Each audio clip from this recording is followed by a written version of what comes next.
Your daily dose of sports talk is here. Highlights, interviews, and analysis.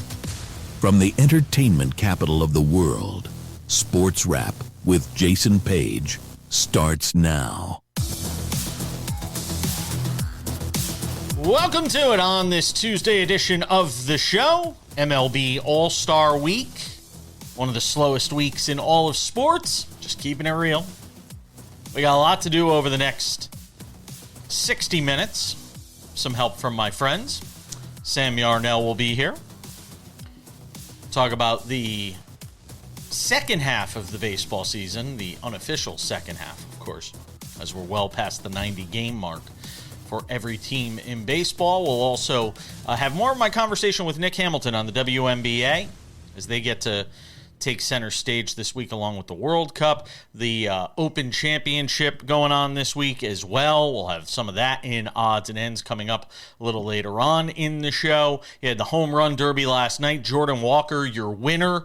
We haven't even talked about Jordan. Of all the things we've talked about in baseball this year, we have not talked about the emergence of Jordan Walker as the star that so many of us hoped he would be when he came into the league a couple of years ago. I'll talk about that with Sam Yarnell when we get into the All-Star Game home run derby stuff, which was very entertaining last night. I watched the highlights. I made a choice not to watch it live. Just decided I wanted to take a night away. I've been strapped to the studio and social media and everything that goes with this show, so I decided I was going to make it an easy night for myself. Let's do some odds and ends because I got a lot. Let's do the big story because I got a lot I want to get to in there. As we do every day to start this show, it is time for the big story. And the big story is presented by the Daily Wrap, our Monday through Friday newsletter available over on Substack. Scan the QR code below. You got your phone in your hand. It's easy. Scan it. You'll get the daily newsletter, the Daily Wrap, available on Substack, courtesy of SportsWrap with Jason Page. We send it out every afternoon. Go and subscribe to that today. We appreciate it. Warde Manuel's job is apparently at risk. And what I'm finding myself asking myself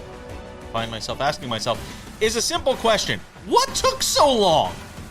Now look, Michigan is sort of going through the motions and investigating the program, the athletic program, under Warde Manuel. But I was calling for this when the whole Sharon Moore thing happened at the end of the college football season.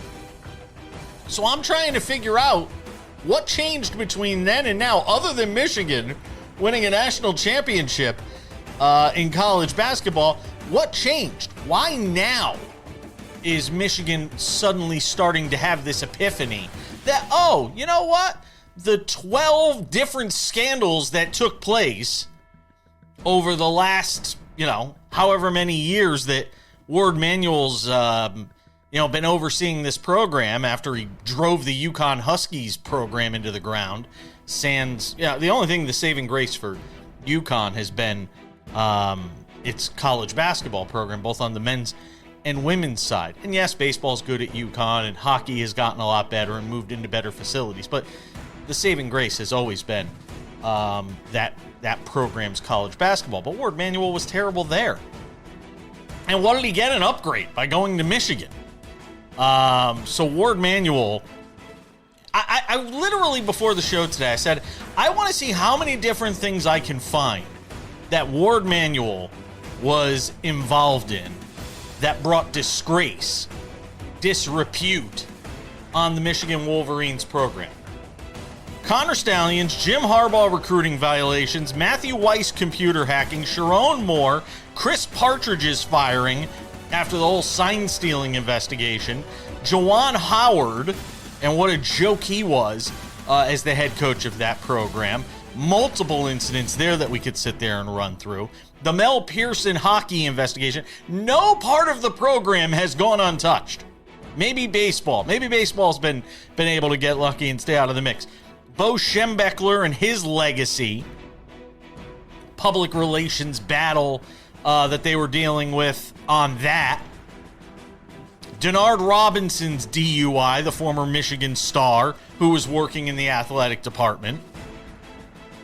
And now you've got this current investigation into the department's culture, I guess, if you will. There is no culture. Not any good one to speak of. So what are they waiting for? Is there some shortage in the world of athletic directors that Ward Manuel somehow has evaded responsibility? Now, he says for his part that he's going to fight, that he wants to keep his job. He could probably walk away.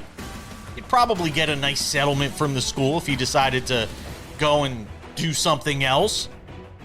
But apparently, he's going to fight on. He said, "I don't need the credit for Michigan's success," he told the Michigan Insider, "but I'm not going to stand idly by and let people say all this happened despite Ward Manuel.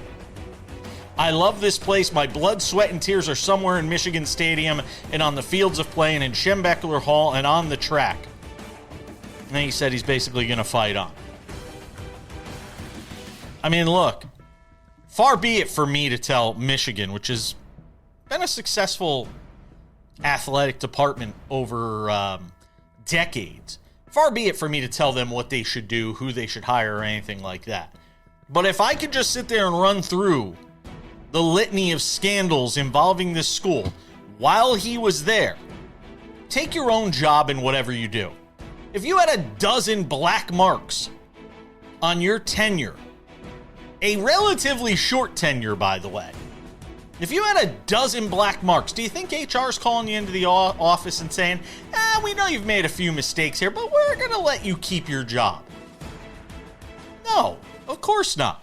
Now, again, you have to balance this out against the fact that they've won a national championship in football and won a national championship in basketball. You have to balance these things out. I get that.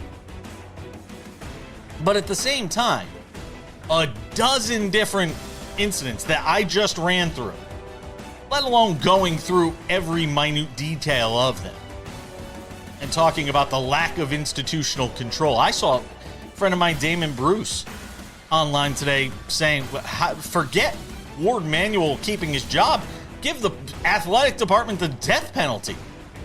I don't know if I'd go that far. But you do have to wonder what secrets Ward Manuel has that's allowed him to keep his job through all of this. This litany of things that have piled up during his tenure. Or maybe winning is just that important. Maybe winning a couple of national championships and a couple of major sports is that important. We're coming back. A lot of baseball on the show. We'll start talking about it next.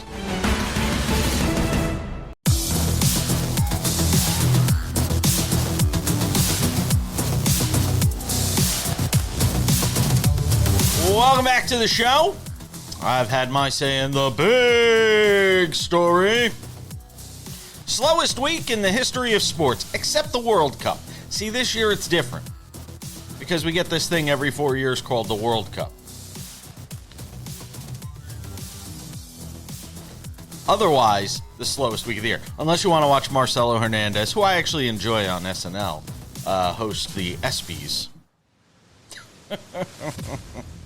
Sam said he watched the home run derby last night. I watched the highlights because I needed a night. So we did date night at Whole Foods.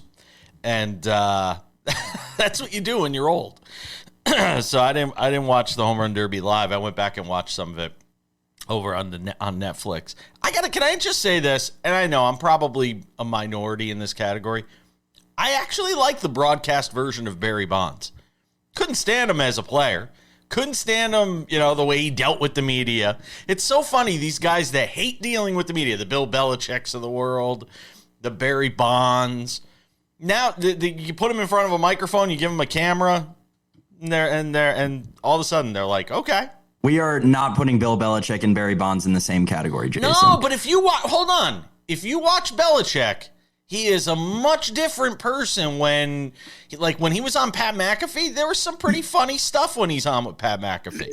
There is, but everything that Bill Belichick is compared to what he was during his playing days or during his coaching days, I guess in Belichick's case, Barry Bonds is like tenfold that. Like Barry Bonds, to your original point, right? Like I would actually tune in to watch Barry Bonds. Like not only is, the voice just sounds so good behind the microphone, and I think it always will. It's something about the smoothness of his voice. It always has sounded good behind a microphone, even when he was mean to the media, and I think it always will. But beyond that, right, beyond the simple acoustics of it all, Barry Bonds was actually offering like very valuable insight. And as someone, I guess, who spent as long of my life playing baseball as I did, that's what I look for in a broadcaster, someone who's also in media, right? I get very fed up with broadcasters who don't do exactly what Barry Bonds was doing last night, not only breaking down, you know, the physicality of the swing, the mentality of the hitters, the timing of it all, how it all takes different effects on players. I thought Barry Bonds did a great job. I thought Pujols did a great job. I thought Anthony Rizzo did a great job. Netflix did an incredible job with the production end to end. Jason, and this is, you know me, this is not something this is something I am very reluctant to say about any sport, but especially baseball in the Rob Manfred era. They crushed it last night. They hit it proverbially out of the park, right? No pun intended there. This was a home run beyond belief for baseball last night. It went long for the sake of Netflix, which was good because they got to sell a lot of advertisements. You had a competitive final. You had a historic final with Jordan Walker walking it off, and it seemed like everybody outside of the city walls of Philadelphia rooting for him, right? You had great home runs. You had great competition in every single round. This was exactly what the home run derby was meant to be. And I know so many people, and I hate to be that guy because he called himself out after the home run derby, but Jeff Passan included, right? We're talking about, oh, they've botched this. I don't think this home run derby is going to be good at all. This feels like this could be I had someone, a prominent baseball person, tell me over the weekend that they thought this home run derby could be the beginning of the end of the home run derby. Guess what? You blew that one. It's certainly not. This was incredible for baseball. It was a great day. I could not be happier with how the home run derby turned out yesterday. Wow. Wax on, wax on. Jordan Walker. Can we just say this? We've been doing this show the entire season. We have not said Jordan Walker's name once in a single segment this entire baseball season. He's just quietly having, an MVP caliber season. He's hitting .294. He's got 22 home runs, 74 RBIs. I actually saw this the other day before the home run derby when they were going through some of the stuff. I was watching MLB Network, and they were going through some of the numbers. And this was a top flight prospect at one time for this organization. And now all of a sudden, he is showing up in a big way. And part of the reason why the St. Louis Cardinals right now are potentially a playoff team when they were supposed to be one of the worst teams in baseball, Sam. They're a good young team, Jason, and when you've got a dynamic duo between Jordan Walker and JJ Weatherholt, the JWs out in St. Louis, it's going to be a good next, hopefully 10 years. I'll say this: the reason, this is not justifiable, but a couple of bad years at the major league level had everybody out on Jordan Walker. Yeah. Glad to see people and himself finally realizing that prospect potential that you mentioned. The only thing, and as a Jordan Walker fan, I hope this is not the case. The only thing I concern myself with, we saw something very similar happen last year. James Wood was an incredible hitter through the entire first half of the season. They were talking about him in the potential NL All-Star or NL MVP conversation if Shohei Ohtani didn't exist. And then he did the home run derby, came in third or fourth or whatever, and then was horrible the rest of the season. There's that infamous home run derby curse, Jason. I'm just hoping it doesn't hit Jordan Walker, because if it does, the Cardinals might not make the playoffs. He has been fantastic this season. Trade talk. I heard a little birdie yesterday talking about my Pittsburgh Pirates, who yesterday I proclaimed were going to make the playoffs, potentially making a deal for Mason Miller. Sign me up. If the Padres are sellers at the deadline and want to trade away Mason Miller, my Pittsburgh Pirates will gladly take him, Sam Yarnell. AJ Preller is very crazy.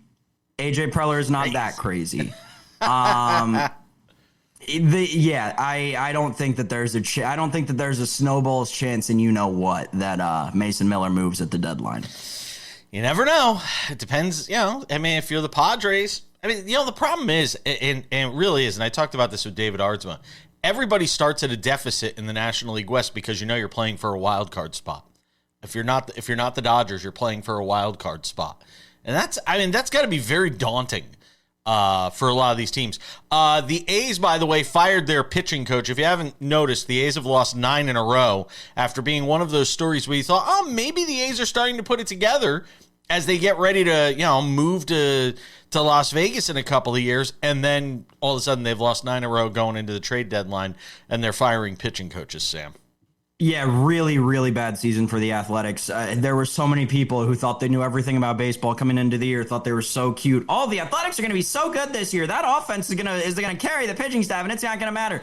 Well, guess what? The offense doesn't work anymore, and the pitching staff still sucks. And oh, by the way, Nick Kurtz has like a broken thumb or something. It is not a good time to be an Athletics fan. It's starting to feel like same old A's.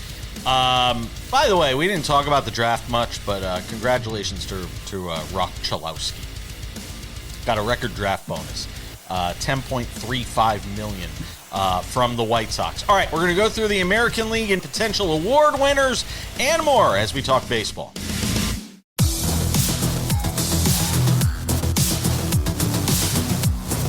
Good to have you with us during the slowest week on the sports calendar, sans the World Cup. We'll have a recap of the first semifinal on tomorrow's show. David Ardsma will be here to talk baseball. I think Kurt Heelan will be here to talk basketball. He got to see some excellent hoops here in Las Vegas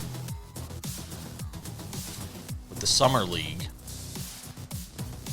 You all right over there, Sam? I didn't turn your camera on because I didn't know what you had going on over there. You all right? You okay? Okay. Yeah. Okay. Just making sure. So you bending down. I'm like, did something break? Did a cable fall out or something like that? I'm like, oh. Nope. Okay, we're good. All right. So I wanted to. I previewed this and teased this a little bit on yesterday's show, with it being the All-Star break and us having a little more time to flush things out and talk about some things. I wanted to go through the American League and National League. Now that we have the first, 90 games in the rearview mirror, and kind of talk about where we think some of these division races, some of these award winners potentially in each league are going to fall. So, Sam, we'll begin it in the American League. You mentioned yesterday you didn't think the Rangers were going to come out of the AL West. Who do you think is going to come out of the AL West? That's a hard question. I don't know. Feels like it could be a toss-up at this point between Seattle and Houston, just because of how well that Houston's playing. I'll tell you this, Jason, I would probably go with Seattle right now. If I were a betting man, which indeed I am, I'd probably go with Seattle right now. But again, yeah, all that subject to change. It just feels like Texas is not going to get in it this year. I agree with you on Seattle. Houston's had a tough time with health, but they're right there. In a year that was sort of, everybody looking at it as a down year. Houston is still right there, just 4 games out. Obviously, all these teams have a lot of games against each other. Even the A's at 8 games back, there's still 90 games left in the season, or 85 games left in the season, whatever it is, 70 games. 60 games. I don't know. I'll figure out the math. 65 games. Yeah, a lot. Yeah, no, 60 games left in the season. 60 plus games. 65, 66 games left in the season. But I agree with you on that. AL Central, the Guardians, the White Sox. I was rooting for Murakami last night. I thought it was going to be his night. And I almost put a bet on him because I was looking at the number. Well, because he was plus 650 or something like that. I almost put a bet in on him. But after losing with Alexander Zverev this weekend, I decided not to partake in the home run derby. I was rooting for Murakami last night. They're going to have him back healthy for the second half of the season. You got a White Sox team right now that leads the Guardians by a game. Will the White Sox win the division, Sam Yarnell? No. I'm going to say yes. I think they believe. With a team, when you're competing against a team like Cleveland, the difference is here's what I'm going to say the difference is. No one thought the White Sox were going to be here this year. Everyone thought they were still a few years away, quite frankly. They thought they were still in kind of the Nationals ballpark in terms of talent. The Guardians have done this before as recently as last year. It didn't go too well. But The Guardians have done this before. They've been in a late season. They've made a late season push to get the division. They've made a late season push for better playoff seeding. Just give me the Guardians based on the fact that they have kind of done this before. They've made that last 60 games, let's put our nose to the grindstone and win a bunch of ball games to get that division title. Don't forget about Minnesota, just 4 back on the loss side right now in that AL Central. American League East, the Rays lead the Yankees by 3 games at the All-Star break, 4 in the loss column. The Yankees having won 4 in a row going into the break. Boston still hanging around now after winning 9 in a row going into the break as well. Sam, who wins the AL East? I don't think it really matters. I'm pretty sure it's the Rays. I agree. I'm pretty sure it's going to be the Rays. I think that it's going to be the Rays and the Yankees are the only 2 teams from this division are going to make the playoffs. Yeah, I'm going to say the Rays win it, and the Yankees and the White Sox are your wild card teams. I think I still think the Yankees could wind up winning that division, but I don't think it matters as far as what happens in the postseason. It just means obviously a little bit tougher sledding getting through that postseason. In the AL, let's talk about some of the potential award winners now that we're halfway through the season, a little past the halfway point. AL MVP, we briefly discussed yesterday. I think Yordan Alvarez is going to wind up winning it. David Ardsma put his vote in for Junior Caminero. What does Sam Yarnell say?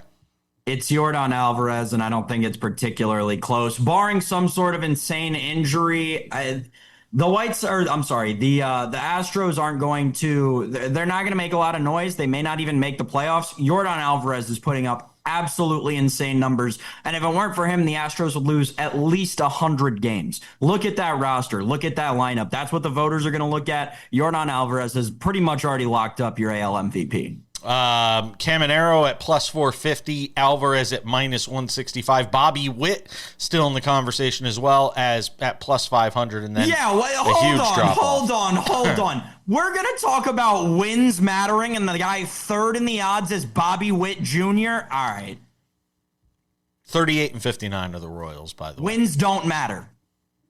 National League MVP Shohei Ohtani's got it wrapped up. We could skip past that. I only want to. We'll do the National League in the next segment anyway. On the AL side, for Cy Young Award, Cam Schlittler right now is still your favorite at plus 125. Then Dylan Cease at plus 135, and then everybody else is distant. Schlittler or Cease, Sam Yarnell? Cease. Schlittler is in his second year. It would be a great story. It's not going to happen. He got shelled in DC his last outing. I don't think that this is he just doesn't feel like Cy Young material. I would, and this is the hot take of it all. I'd be surprised if he finishes top 5. Wow, that is very hot take-ish. Even though we're not doing Hot Take Tuesday today, because there's nothing going on. So there you go for Cy Young Award. Rookie of the Year in the American League: McGonigal or Murakami, Sam Yarnell? Told you before the season to bet this young shortstop in Detroit named Kevin McGonigal. I think they were offering him at 10-1. Hope you listened. He's going to be your Rookie of the Year. Yeah, if Murakami didn't get injured, it would have been Murakami. I mean, that's essentially what's been the difference here is he missed a huge chunk of time. And he's still got a lot of time left in the season. I don't know if we've ever had a Rookie of the Year at 250 strikeouts. Yeah. I'd have to think about that. Now I'm going to go look. We're coming back. We'll get into the National League side of things as we continue on this Tuesday edition of Sports Wrap. Don't go anywhere.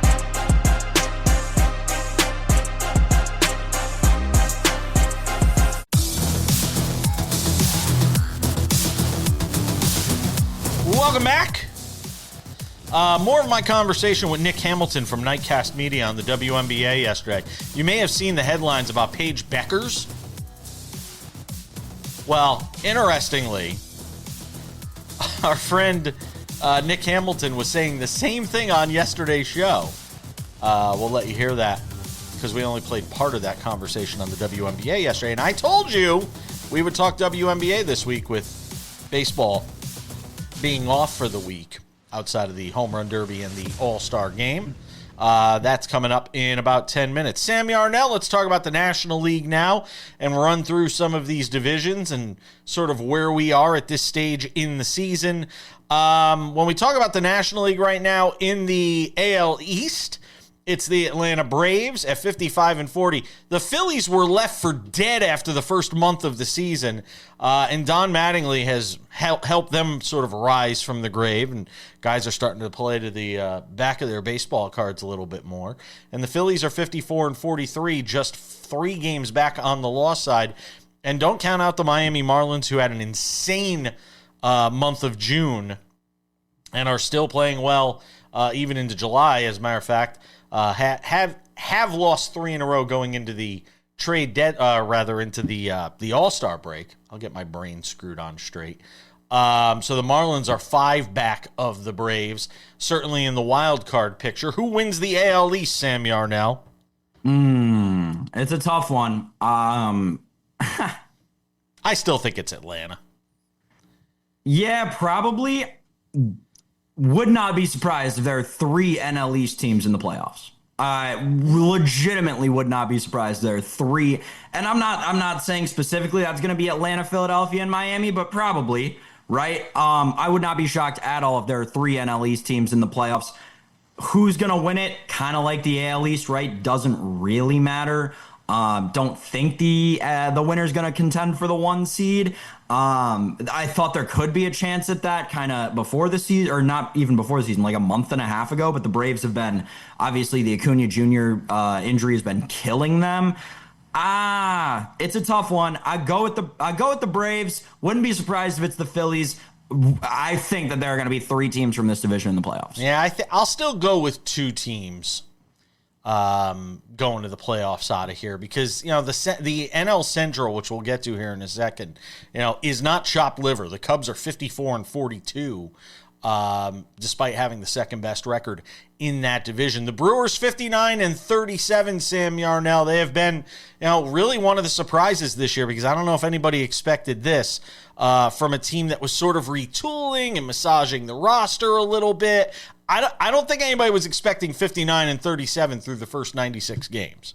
Yeah, but when are people going to start expecting it? Because this is all the Milwaukee Brewers do. It's kind of like the Rays. It's kind of like the Rays. I mean, every year they figure out a way to put together a team that wins, 90 games. And you're sitting there going, I don't know how, but they do.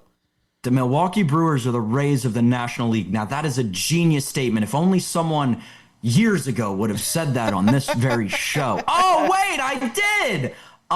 Yeah, the Brewers are going to win this division. I would be surprised if the Cubs make the playoffs. I would. Here's the fact of the matter. The Cubs have been historically, like baseball's streakiest team historically in the history of baseball. That's a long-ass time, and they're the streakiest team ever. They're on an upswing right now. When's that going to turn back around? I think pretty soon.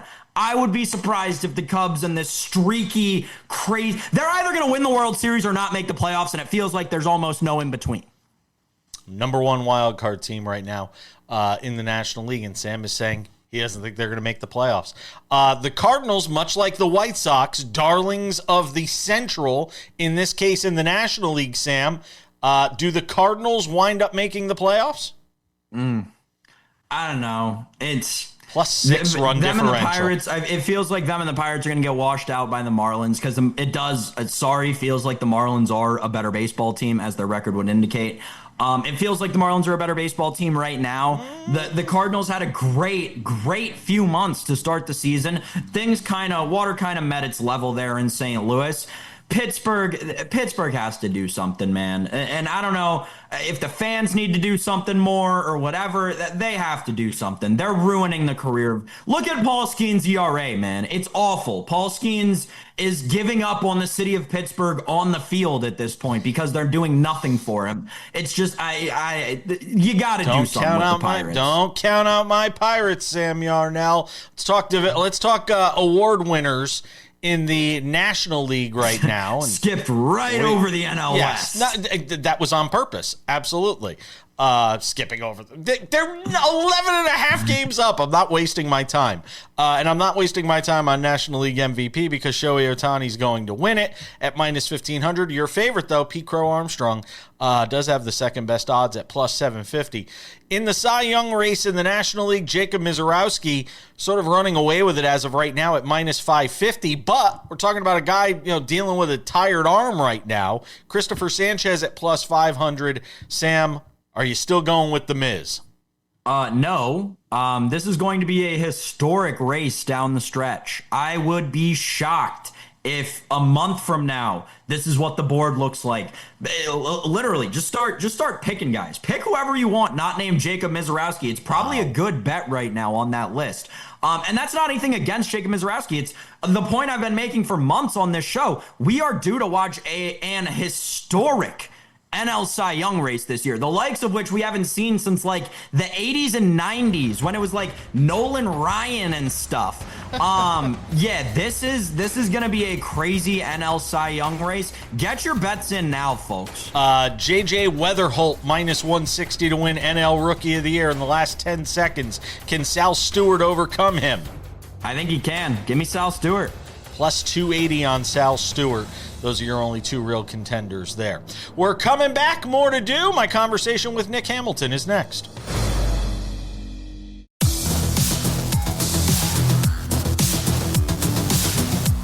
We talked WNBA on the show yesterday with Nick Hamilton of Nightcast Media. Covers the league. Based in Southern California. Got into a whole host of WNBA items with him. But there was so much to talk about that we just kept talking, which means we have more conversation to get to from around the league, including Kathy Engelbert. And what I wanted to start with, which was the Dallas Wings and Paige Beckers and this franchise that feels like it might be on the precipice of doing something really big as we approach that midway point of the season. And listen, they're going to be, if they continue this up and they got a weak schedule in the second half too, which means they should be able to feast and get themselves a pretty high seed. Yeah, and also they got to stay healthy. If they stay healthy and they continue that same momentum, they're going to be scary dangerous. I'm not saying they're going to go all the way to the WNBA finals, but they're going to be scary dangerous and they're going to be very challenging. You're not just going to roll over on them and think you're going to push them away. Go ahead. Sorry. The most disappointing thing, like I said, have been the Los Angeles Sparks because we saw how talented this group was coming into the season and the moves that they made and the question mark moves that they made, especially getting rid of Rakia Jackson for Ariel Atkins and basically a bag of Doritos and a bottle of Coca-Cola. Let me ask you something to go back to the Kathy Engelbert stuff. Sure. With Dan Patrick. And more on the Engelbert side. If I could sit you in a room with her, what would be the first question that you'd really want her to answer right now that would either put your mind at ease or give you some sense of the direction of this league under her leadership? Wow, you said one. That's well, I mean, look, you're more than welcome to throw out a few, but I want to get a sense for what the most pressing thing to you is right now. Well, allow me to say this. I've met and talked with Kathy Engelbert over the time that she's been commissioner. She's been nothing but respectful and nice to me. So I have nothing personal against Kathy Engelbert as a person, at least the interactions that I have had. However, the job that she has done as far as being able to speak out on certain things, obviously there's been a lot of racial epithets and racism and misogyny that have gone on, especially in the wake of the Alyssa Thomas and Caitlin Clark fiasco, and how she's come out and absolutely said nothing at the time when it was supposed to be somebody saying something. And when Stephanie White, the head coach of the Indiana Fever, whose player, quote unquote, was as they like to label her, victimized, she said way more than what the commissioner had to say. And the commissioner came on after the fact. That's not a good look. When you want the players to entrust you with not only their safety, but making sure that they're going to be well taken care of in that particular manner, because I don't care if you don't like Alyssa Thomas. I don't care if you think she's a dirty player. I personally don't. But if you think she is, death threats and racism have no place against players in the WNBA. I don't care what their background is, racially, sexually, I don't give a care what it is. There's no cause for that. And for you not to come out and take a strong stance against that, I think that spoke volumes to the players, which they have already been complaining about her even during the CBA negotiations. And then the other thing I would want to ask her is the lack of black women head coaches in this league that's a 70+% black women's league, and the fact that is the league paying attention to that? What steps are the league taking to ensure to have an opportunity for black women to become head coaches? Because you currently have some assistants, obviously Brianna January in Indiana, you have Christy Tolliver with the Phoenix Mercury. But then where is everybody else? Where are the Lisa Leslies of the world? Where are the Teresa Weatherspoons of the world? Where are the Lindsey Hardings, who's currently the assistant coach for the Los Angeles Lakers, who played in this league?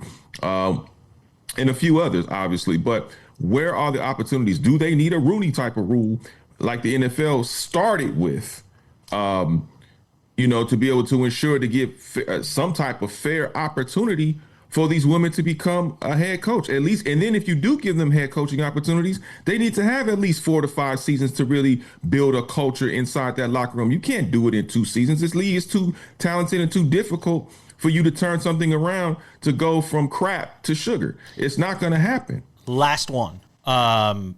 When we get to the end of 2026, we're doing our year in review show, will Kathy Engelbert still be the commissioner of the WNBA? That's a fantastic question. I'm not confident that she will. I wouldn't be surprised if she is going into 2027. But I think all the things that the players and the people have seen and have complained about, I think there's a lot to be desired there. And I think they need someone who's going to be interactive. I think they need someone who's going to be able to relate to the players and the players union.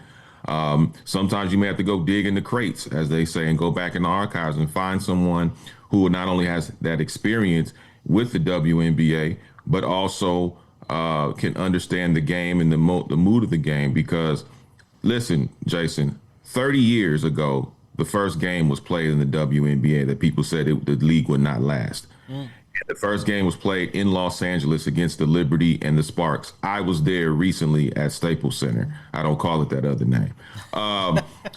And normally your commissioner is supposed to be there to commemorate such a high octane celebration. We've seen Adam Silver be at certain places. We've seen even Roger Goodell make appearances in that league. We've seen even Gary Bettman at certain areas, when the National Hockey League is celebrating something. But where was Kathy Engelbert? In New York on a golf course. That's not a good look. The optics don't read well with that. To answer, I hope I answered your question, but I'm not confident that she will return. It wouldn't surprise me if she did, though.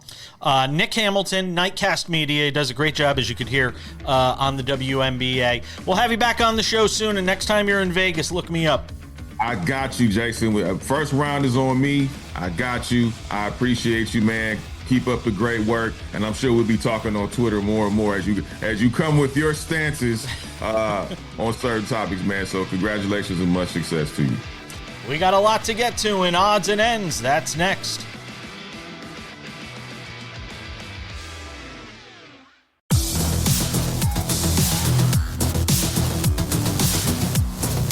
Just about time to put the wraps on this baby for a Tuesday. Tomorrow on the show, David Ardsmo will be here, former big league reliever and closer, as SportsWrap goes inside baseball. Probably Kurt Helin of Pro Basketball Talk at NBCSports.com. We'll get into it with him, I think. He's just getting done with the NBA Summer League stuff here in Vegas.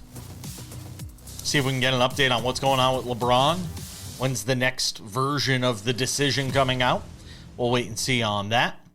Looking forward to that conversation, a whole bunch more. Also, the Open Championship, which we'll talk about in just a moment here in Odds and Ends.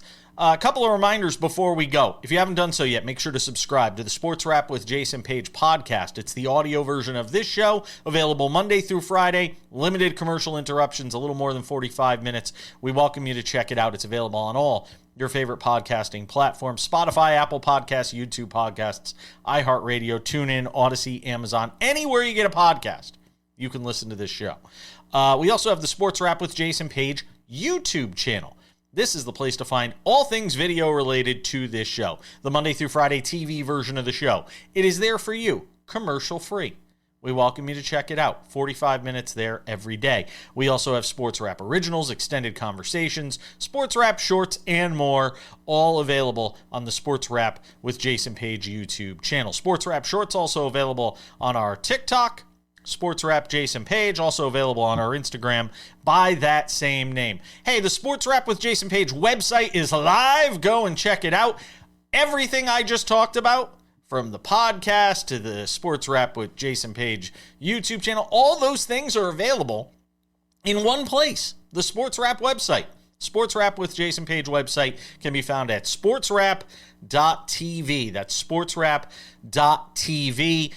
You can find affiliate information. You can contact the show. You could send me an email right through there. We have a form, and you can send me a note no matter what it says. Trust me, I read them all. Without any further delay, on this Tuesday edition of the show, there's only one thing left to do, and that is odds and ends. Odds and ends.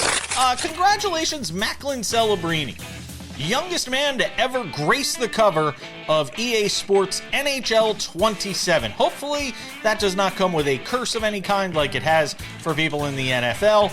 Macklin Celebrini, I think he's 23 years old, star with the Sharks.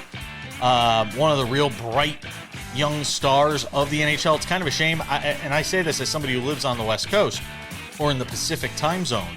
It's kind of a shame he plays in San Jose because a lot of people don't see his games. And that's a shame because he is one of the really, truly special talents in the NHL. So congratulations to Macklin Celebrini, in the middle of trying to get a contract situation worked out with the Sharks as well. Odds and ends. We did not even touch this story on Monday or Tuesday. And that's because, I mean, look, if Dan Le Batard wants to talk about it, he's in the belly of the beast based in Miami and knows that Heat organization well. He's probably got something far more bright, far more intelligent to say about it than I do, other than the fact that we know Bam Adebayo apparently slugged Tyler Hero. There was some sort of physical altercation between the two of them out at the NBA Summer League in Las Vegas, where both of them were. Hero, obviously a former teammate of Adebayo, traded to the Milwaukee Bucks. Then he put some things out there that apparently Adebayo wasn't very happy about, confronted him about it. For his part, Hero is just saying, I want to move on. It's all about Milwaukee for me. He's happy to be going back home. That's where he's from. He said, if I'm not playing in Miami, the only other place I'd like to play, or the second most popular place that I'd like to play, is Milwaukee. I don't know if I believe that. The Bucks aren't going to be very good this year, so we'll see how much he enjoys Milwaukee in January when that team is 10 games under 500. But we'll wait and see. Who knows? Maybe they'll deal him away and he'll wind up somewhere else at some point. Odds and ends. Open Championship this week at Royal Birkdale, where Scotty Scheffler somehow is a favorite. I don't know. Maybe he isn't. Him and Rory McIlroy were sort of 1A and 1B when you look at the odds for the Open Championship this week. I'll actually look this up live on the show. There it is. Scotty Scheffler is still the favorite to win the Open Championship. He is 7-1 to win it all. Rory McIlroy is plus 850, and then there's a drop off to 15-1. Tommy Fleetwood and Matt Fitzpatrick sitting in that spot. And it's amazing to me that he is, considering the fact that he hasn't won since the Amex. And he's had a lot of top 10s and top 5s. He had his first missed cut for the first time in 78 events last week at the Genesis, the Scottish Open over there, overseas, which is one of the big tune-up events for this Open Championship. And Scotty Scheffler actually said in his media workup that was done, I guess today, that finishing second at the Travelers actually bothers him more than missing the cut. And I kind of get that. I can understand that. To come so close to winning is obviously a lot worse feeling-wise. Even though there's disappointment that comes with missing the cut, I can actually understand Scotty Scheffler saying that finishing runner-up at the Travelers was more upsetting to him than actually missing the cut.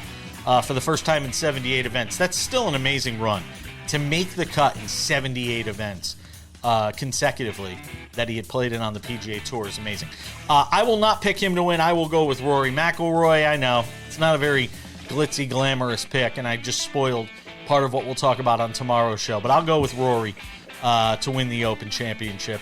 I think Scottie Scheffler is going to have to wait at least another week before he wins another title. That's going to do it for us on this Tuesday edition of the show. Thank you to my friend Nick Hamilton, who we had talked to yesterday and had used that today on the show. Also, thanks to Sam Yarnell. All of you at home for watching. And no matter what you're saying about me on social media, I still love you there, too. I'm Jason Page. We'll see you next time on Sports Wrap.